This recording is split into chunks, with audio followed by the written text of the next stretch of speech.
You know, it sure has been a bit since my last review, hasn't it? And, you know, what's funny is I haven't even made a lick of progress in Final Fantasy II. I want something short and sweet to play. Well, suppose there is that Ducktales review I made a bit ago. A 9 out of 10. Yeah, what a laugh. But I never got to play the sequel, Ducktales 2. That's right, there's a sequel, and it was released in mid-1993 when the SNES was kicking. Maybe it'd be a good idea to review that.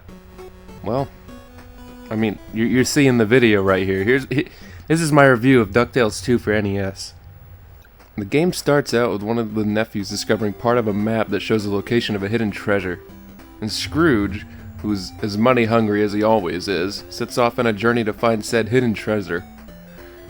And it's a simple plot, but honestly, it's fine.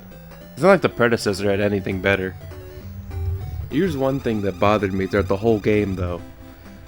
Almost every character calls Scrooge their uncle.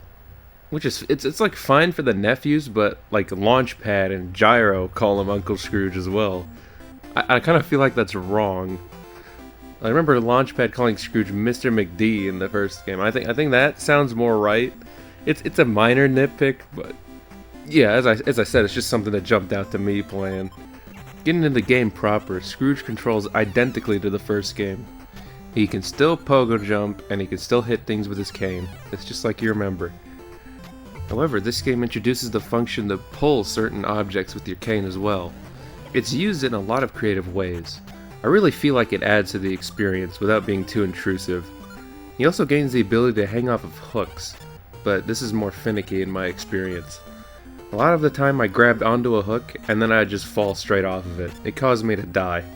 I really can't blame the game, it's probably just NES jank. Throughout the levels you'll also find Gyro, who will give you upgrades to your moveset. While I appreciate the idea, this really restricts the level order in my opinion. You won't be able to collect some of the treasures without first getting these upgrades. I just think it's a pretty huge flaw. The first game didn't have this problem because it didn't have the upgrades. You could start any stage you wanted and be able to get everything. Or most of everything, at least. Another issue I had when starting out was the fact that if you die, you just lose all of your treasure. I was shocked because I was used to the first game where you get the best ending, you have to have like 10k or something. It'd be really annoying, you'd have to do this whole thing deathless. I never played this before. But I learned after that the good ending isn't even tied to how much money you have this time around. Instead, the money is spent in shops between levels. I feel like the shop is a rather odd inclusion, but I mean, what else would you use the money for? Items you can get in the shop include a safe, which lets you keep all your money when you die, a cake, which restores all your health, and a continue globe.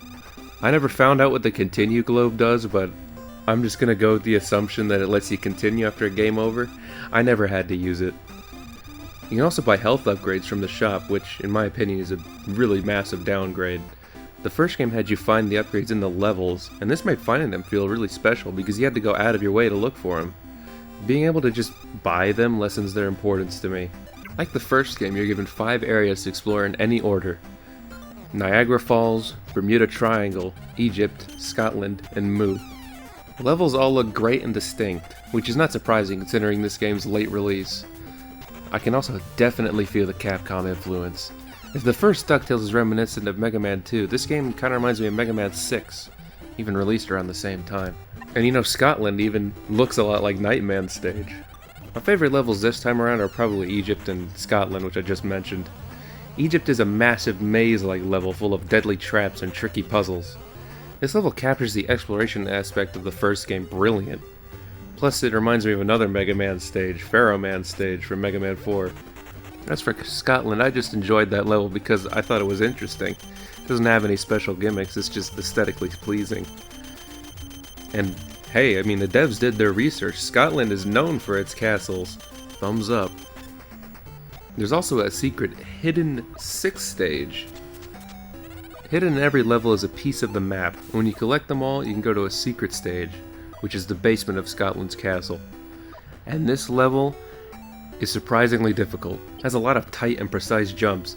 I won't lie, I got a little frustrated playing this level. Some of the map pieces are hidden in really interesting ways though. In Mu, you're given a hint to sink stones into the ocean, If you go behind Launchpad, you'll find a room that has 2 blocks you can pull. If you destroy the rocks and pull them into the certain pits in the room, the water will be drained and you can find a hidden map piece. There's a similar puzzle in Egypt when I actually had to write it down as I was playing. I appreciate these puzzles. I would have enjoyed another puzzle to find one of these pieces, although I think too many and it would have gotten pretty old. The bosses in this game are still nothing to write home about though. It appears the criticism I had of the first game was actually addressed here, as the boss of Mu will require you to hit a stone at it with your cane in order to damage it. Really interesting that they added something like that, although I find the stones raining down when it stomps to be annoying to dodge. I think the best boss is probably the sorcerer in Scotland. It has 2 different forms of magic and it makes the fight really interesting. You fight him in the underground as well, and they'll even turn you into a frog there, which is honestly hilarious. I also like the Bermuda boss who hangs off of the hooks in the room. It makes for a hectic boss battle. Just like the first game, one of the stages, this time Bermuda, is reused for the final area. Although this time it makes a bit more sense. It's stated here it takes place on Glomgold's ship. Glomgold forces you to give him the treasure, and then he transforms into the D-1000. No, I'm not kidding. This game references Terminator 2 of all things for the final boss. It's completely out of left field. The final boss itself is nothing special though. In the ending, the ship sinks along with all the treasures. Let's reveal the treasures are safe. In the best ending, Scrooge reveals another treasure he hid under his hat.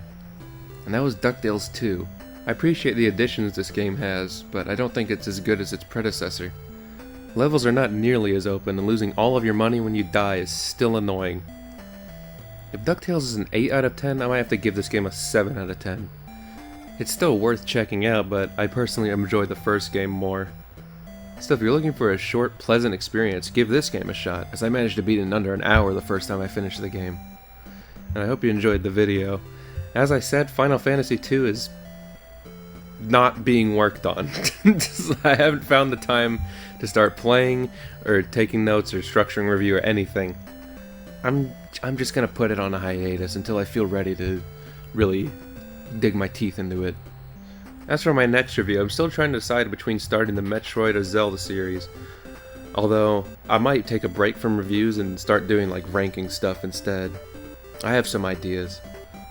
But what would you like to see? Let me know down below. Take care and see ya.